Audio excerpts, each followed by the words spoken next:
सभी मित्रों को अनिल ब्रजवासी का जय श्री राधे जय श्री कृष्णा। जैसे कि हम अपनी सभी वीडियो में आपको दर्शन कराते रहे हैं और आज हम आपको दर्शन कराएंगे भगवान श्री कृष्ण और बलराम की कुलदेवी माँ बंदी आनंदी मनोवांछिता। कहते हैं बलराम कृष्ण और बलराम का मुंडन भी यहीं हुआ था। आइए चलिए हम आगे आपको दर्शन कराते हैं। तो आइए हम आपको दर्शन कराते हैं माँ आनंदी माँ की।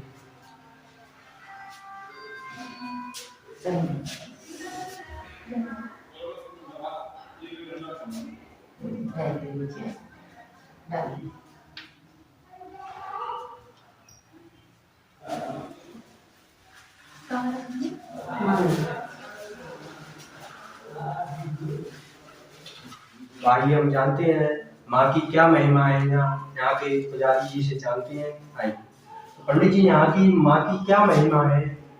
जो मैं पंडित जानकी प्रसाद माँ बंदी आनंदी मंदिर का पुजारी। मैं जो है आपको तीनों माताओं की महिमा के बारे में जानकारी देता हूँ। सुनिए, ये जो बंदी माँ है आनंदी मनोवांछिता, तीनों माता है भगवान श्री कृष्ण और बलराम जी की कुलदेवी। ठीक, इन्होंने जो है बंदी माता ने जब भगवान कृष्ण के माता पिता कारागार में कंस ने डलवाए थे तो भगवान कृष्ण ने बंदी माँ से आराधना की थी, हे मातेश्वरी मेरे माता पिता को बंधन से मुक्त कराए। मातेश्वरी ने उनकी आराधना सुनी और उनके माता पिता को समय आने पर बंधन से मुक्त कराया। देवकी माँ के गर्भ में बलराम भैया जो है सप्तम संतान के रूप में पल रहे थे, तो उन्होंने जो है माताजी से आग्रह किया था कि माताजी माँ देवकी का गर्भ संकर्षण करके आप बलराम भैया को रोहिणी माँ के गर्भ में भेजें। मातेश्वरी ने उनका गर्भ संकर्षण किया और बलराम भैया को रोहिणी माँ के गर्भ में भेजा। तब जो है भगवान कृष्ण सप्तम संतान के रूप में माँ देवकी माँ के गर्भ में स्थापित हुए। समय आया, समय आने पर जन्म लिया, तब माता जी ने उनको हथकड़ी बेड़ी से मुक्त कराया, पहरेदारों को सुलाया, ताले तोड़े और वासुदेव से कहा तुम्हें नहीं लेकर के नंद नगरी को खुद चले जाओ। वासुदेव जी उन्हें लेकर के नंद नगरी गई। मातेश्वरी ने यशोदा माँ के गर्भ से कन्या का जन्म लिया। बाद भगवान को वहां सुलाया और मातेश्वरी को लेकर के पुनः कारागार में आ गए। जब कंस को ये विदित हुआ कि बच्चे का जन्म हो गया तो कंस ने आकर के देवकी माँ के गर्भ से कन्या रूपी मातेश्वरी को छीना और मारने की कोशिश की, तो हाथ से छूट करके आवाज लगाई, हे दुष्ट मुझे मत मार, तेरा मारने वाला पैदा हो चुका है।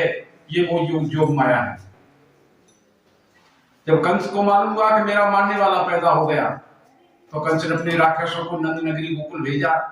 तो ये जो आनंदी माँ जो आपके सामने है, आनंदी माँ ने जाकर के छोटे छोटे बच्चों की रक्षा की और उन राक्षसों का वध किया। तभी से लोग जो है नंद नगरी गोकुल में कहने लगे कि नंद के आनंद भय जय कन्हैया लाल की। वो आनंदी माँ है, उनकी महिमा ये है। आपके बाई तरफ आनंदी माँ के बाई तरफ जो मनोवांछा माँ है, इनकी महिमा अपरंपार है। इन्होंने देवकी और यशोदा दोनों की मनोकामना पूर्ण की। कैसे? त्रेता में जो देव कैकेयी थी वो द्वापर में आकर के देवकी हुई और जो कौशल्या थी वो यशोदा हुई। कैकेयी माँ ने भगवान से ये वरदान मांगा था कि जब तुम आगे अवतार ले जन्म ले तो तुम मेरे पुत्र के रूप में ही आए। मातेश्वरी का भगवान ने स्वीकार किया और बोले ठीक है, मैं तुम्हारे पुत्र के रूप में आऊंगा लेकिन तुम्हारा दूध नहीं पीऊंगा। कौशल्या ने कहा कि किसी के यहाँ जन्म ले, कैसे भी जन्म ले, पर मैं ये चाहती हूँ कि मैं तुम्हें अपने हाथों से पालूं और तुम्हारा पालन पोषण करूं, अपना दूध पिलाऊं। ऐसा ही हुआ। माँ देवकी ने भगवान को कारागार में जन्म तो दिया लेकिन दूध यशोदा माँ ने गोकुल में पिलाया। इस तरह से माता मनोवांछा जी ने दोनों की, देवकी और यशोदा की मनोकामना पूर्ण की। ये जो माँ है इनकी महिमा अपरंपार है। इनके पश्चिम दिशा में आनंद कुंड है।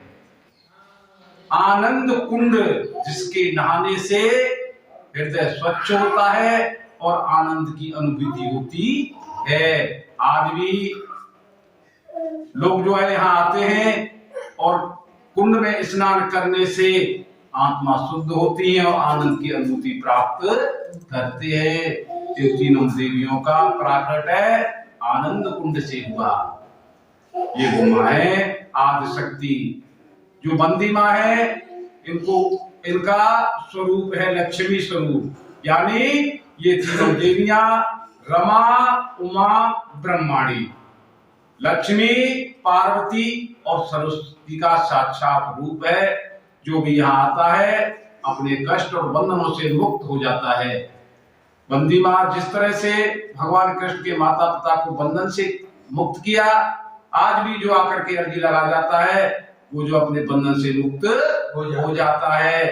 आनंदी माँ घर में ग्रह कलेश को शांत करके घर में आनंद की अनुभूति दिलाती है, अनुभूति देती है। मनोवांछा माँ जिस तरह देव की और यशोदा की मनोकामना पूर्ण की, इसी तरह से आज भी जो बंदा यहाँ आते हैं, जो भक्त लोग यहाँ आते हैं, अपनी इच्छा लेकर के आते हैं, उनकी मुरादें माता रानी पूरी करती हैं। कोई बच्चा हकला होता है, तुतला होता है, आंखें फटती है, कांड़ा है, हाथ पैर टेढ़े मेढ़े काम नहीं कर रहे हैं, माता रानी के यहाँ आकर के अर्जी लगाते हैं, चरणामृत लेते हैं और कष्टों से मुक्ति पा जाते हैं। बोलो बंदी अरंदी मनोवांछा मैया की।